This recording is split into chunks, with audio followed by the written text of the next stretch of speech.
Today we're going to be going over some mistakes that beginners tend to make a lot in GTA 5 Online. We were all beginners at one point and we made tons of mistakes, but hopefully most of us have learned from them. But every day there are thousands of new people playing GTA 5 and they will make mistakes. If you've been playing GTA 5 for a while now, you've definitely experienced some of the newer players making the mistakes that we'll be talking about today. So hopefully this video will help the newer players not make the mistakes that other people have made in the past. With that said, I hope you guys enjoy the video and let's get into it.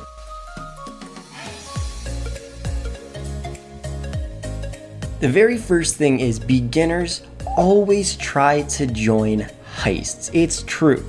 Heists in GTA 5 can make you a ton of money, especially with the Cal Perico heist recently making you the most amount of money any heist ever has in history of GTA 5. But if you are just starting out the game, and to be honest, if you're just starting out, you're probably not that good at GTA 5 yet, so if you join a heist, you'll ruin it for other people. It's a completely different story if you're doing this with your friends, or you're doing the Cal Perico heist solo.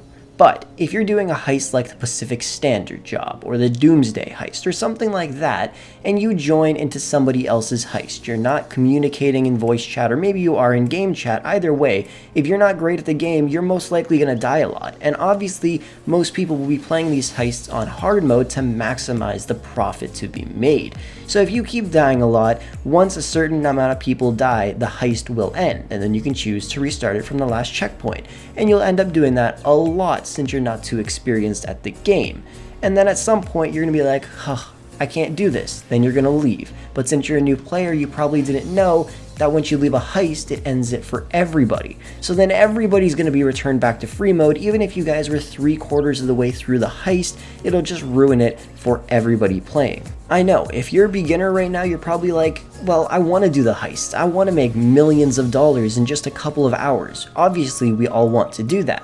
But you're going to have to start off the same way we did. If you want to do a heist, start off with the Fleeka job, the very first heist we had in GTA 5 Online. It's super simple, only requires 2 players, and will introduce you to the basics of doing heists. Or if you really want to, try to do the Cal Perico heist by yourself. And if you really want to do some heists with everybody else in the game, and you just want to start off by doing the Doomsday heist or something like that, there are tons of videos on YouTube telling you exactly what to do in every single heist and every single scenario you can encounter in those heists. So if you're a new player and you really want to do a heist, just do your research, go look at some videos on YouTube, and then you'll be that level 15 or 20 in a heist with level 200s, and the level 200s will be like, how the hell does this guy know everything about this heist already? He's a noob.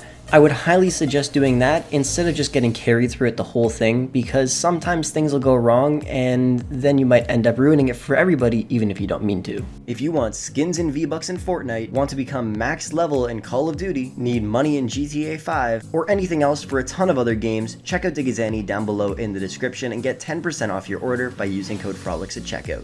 The next mistake I see beginners make all the time is trying to pause the game while they're in an online session. This is something you never ever want to do for a couple of reasons. Well, first off, you have 13 minutes before you get kicked from the online lobby. And if you're in a public session, that's a lot of time. If somebody comes by and they see you, they can kill you for 13 minutes straight. And a lot of things can go wrong. Hospital expenses. You never actually notice it in online because it's a very small amount of money that gets taken out of your account, but it will start to add up over time, which is something you don't want to happen. Also, if you're holding a weapon, then you're going to end up dropping some ammunition for that weapon, which can also be fairly expensive over time. And of course, if you're the type to care about your KD, that shit will get dropped down, and you'll come back and you'll be like, why the hell do I have 0.001 KD? I would highly suggest just holding down on the D-pad, going to story mode, either going into the casino or just go into passive mode, and you can avoid all of this, especially if you'll be back in like 10 minutes. Just never stand on the street and click the pause menu. You will regret it when you come back. The next mistake I see beginners make all the time is wasting money on useless stuff.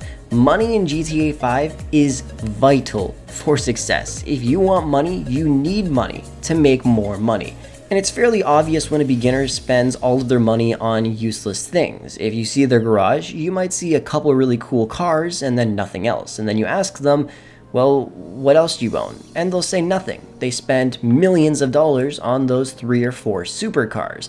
And they don't own any businesses or anything like that. And they pretty much either made all their money from getting the free $1 million from Rockstar every month and just doing some missions and stuff like that, and now it'll take them forever to save up a ton of money to buy more things in the future. You should obviously enjoy the game and spend money on whatever you want, but be realistic. There's tons of awesome cars you could buy for under $1 million, $750K, $500K, and $100K. If you want to check those out, the links are down below in the description. But I would highly suggest, if you're just starting out the game, start off by saving up some money, buying some businesses, so then when a new update comes out and you want to buy all of the new vehicles, you'll be able to, because you have so much money invested into businesses in the game. You'll be able to make your money back so much faster compared to if you spent all of that money on vehicles and stuff like that. The next mistake I see tons of new players making all the time is targeting players instead of befriending them. In GTA 5, it's vital for you to make friends, and if you don't, you won't be able to make much money in the game. If you have friends, they will allow you to make more money in every single way, from CEO work to missions to businesses to heists. The reason why is if you're doing CEO work with some of your friends, then you'll complete all the missions a lot quicker. If you're doing actual missions, you'll be able to complete them fairly fast, and the more people you have, the more money you'll make. And for businesses, it helps out the most, because if you're selling products by yourself, you're gonna lose out on a lot of money. Plus, it's a lot more risky compared to if you had a couple friends helping you out. You could sell orders in bulk, make a lot more money from it, and you'll have more added protection in case somebody pulls up and tries to destroy your cargo. So having friends in the game will definitely make it a lot easier for you guys to make a lot more money. Plus, it's a lot more fun than playing by yourself. But don't forget, it is GTA 5, so most of the time if somebody does pull up on you, they will try to kill you. So if you see somebody pull up and they don't kill you within 5 seconds, maybe shoot them a message and be like, hey, you want to do some stuff to make money? I don't have much and I'm trying to get rich in the game. And if they help you out, that's awesome. And maybe you guys play for a couple of hours, you join a party chat, and then you be like, hey, I gotta go, but I'll be on tomorrow. And then you guys start playing again the next day. And then you guys will start getting rich quick together. And it's even better if you meet someone that is also new to the game, because then you'll be leveling up at the exact same time, unlocking all this new stuff at the same time as well, and it'll make the game even more fun for both of you. So if you see somebody else in online, try not to kill them right away and try not to target them. Try to befriend them first. But if they want to fight, then wipe the floor with them, obviously. Well, that pretty much wraps up the video of the mistakes that I see players making all the time in GTA 5 Online. So if you're a new player, try to avoid doing the things in this video, and some of the things I said will definitely help you out. And if you guys are into buying lots of cool cars, don't forget to take a look down below in the description and check out some of those videos for some vehicles that you could buy for some really cheap prices that are really awesome. But anyways, thank you guys for watching the video. I hope you enjoyed, and I'll catch you guys in the next one.